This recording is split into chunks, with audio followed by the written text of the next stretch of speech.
అందరికీ నమస్కారం.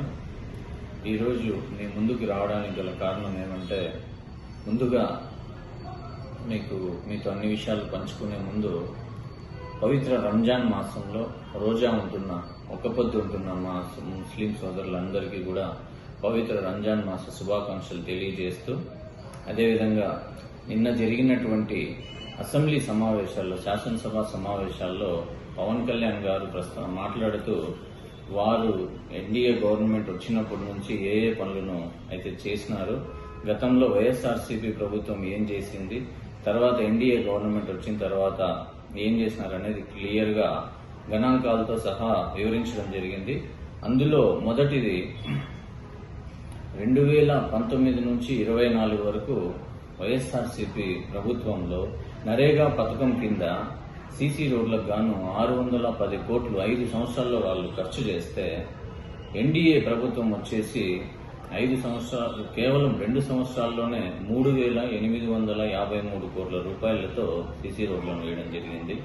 అందులో ముఖ్యంగా వైఎస్ఆర్సీపీ ప్రభుత్వం 5 సంవత్సరాల్లో కేవలం 884 కిలోమీటర్ల మేరనే సీసీ రోడ్లను వేస్తే, ఎన్డీఏ ప్రభుత్వం వచ్చేసి మీకు 6,000 కిలోమీటర్ల సీసీ రోడ్లను వేయడం. అంటే మనకు గ్రామీణ ప్రాంతాల్లో మీరు గమనించినట్లయితే యాక్చువల్గా మనకి రోడ్లు మన ప్రాంతాల్లో ఉండడం వలన సరిగా మనకు ఆ రోడ్లు సీసీ రోడ్లు విలువ చాలా మందికి తెలియకపోవచ్చు.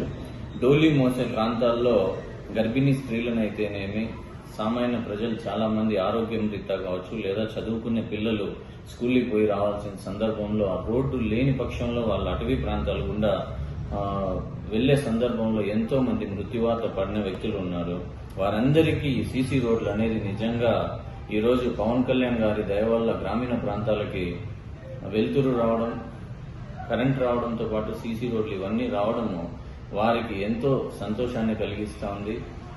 అంటే ఇంకో విషయం, అదేవిధంగా బీటీ రోడ్లను అయితే వైఎస్ఆర్సీపీ ప్రభుత్వం 5 సంవత్సరాల కాలంలో కేవలం 239 కిలోమీటర్లు మాత్రమే వేస్తే, ఎన్డీఏ ప్రభుత్వం 1,334 కిలోమీటర్లను కేవలం 2 సంవత్సరాల్లో వేయడం జరిగింది.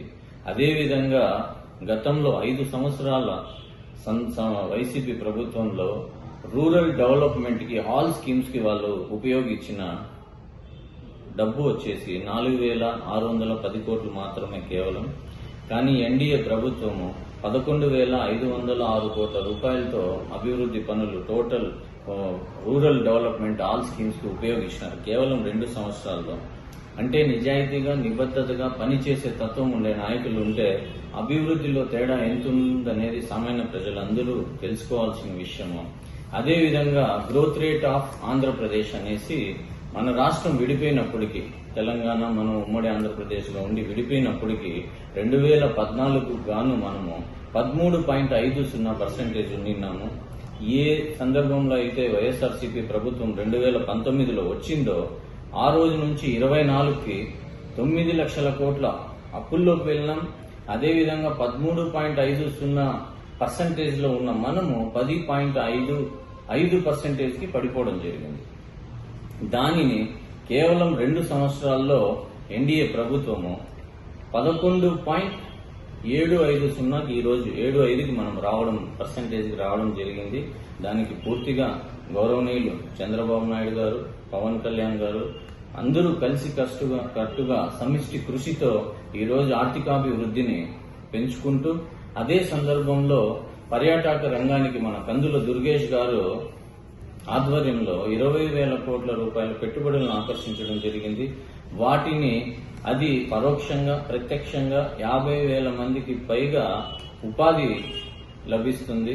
అదే సందర్భంలో సివిల్ సప్లై ఆహార పౌర సరఫరాల శాఖ మంత్రులు మన నాదెండ్ల మనోహర్ సార్ గారు వారు ఎంతో చిత్తశుద్ధితో పనిచేస్తూ చాలా చోట్ల రేషన్ షాపులకి అయితే అన్నింటినీ వారి ఆధ్వర్యంలో పర్యవేక్షిస్తూ ప్రత్యేకంగా దానిపైన శ్రద్ధను వహించి ఏదైతే పోర్టుల ద్వారా రేషన్ బియ్యాన్ని ఇతర దేశాలకి పంపిస్తా ఉన్నారో వాటిలన్నిటికీ అరికట్ట వేసి మన ప్రజలకి ఇవన్నీ మన ప్రజలది వారికే చెందాలని చెప్పి ఎంతో దృఢ సంకల్పంతో పనిచేస్తూ వారి ఆధ్వర్యంలో అన్నం పెట్టే రైతులకి గత ప్రభుత్వం మిగిల్చిన ధాన్యం బకాయిలు 1,674 కోట్ల రూపాయలను సకాలంలో ఏ రోజైతే నాదెండ్ల మనోహర్ గారి బాధ్యతలను స్వీకరించినారో రైతులు గత ప్రభుత్వం మిగిల్చిపోయిన బకాయిలన్నింటినీ కూడా 1674 కోట్లని వాళ్ళు చెల్లించి అదనంగా తదనంతరం మన ప్రభుత్వం హయాంలో వచ్చిన వెంటనే ధాన్యం కొనుగోలు 4,80,000 మంది రైతుల దగ్గర ధాన్యం కొనుగోలు చేసి కేవలం 24 గంటల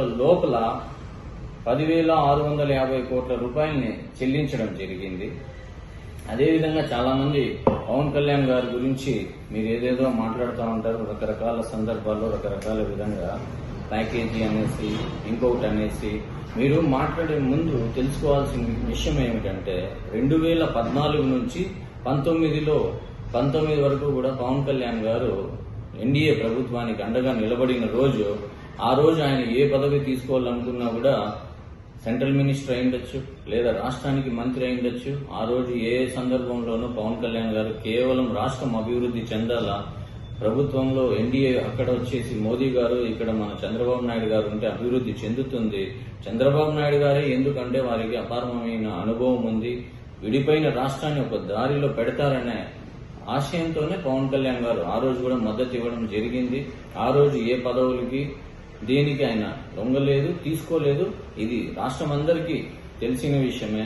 మీరు ఏది పడితే అది మాట్లాడటం, పదవుల కోసం ప్యాకేజీ కోసం అనడం, ఆయన చూడని డబ్బు లేదు.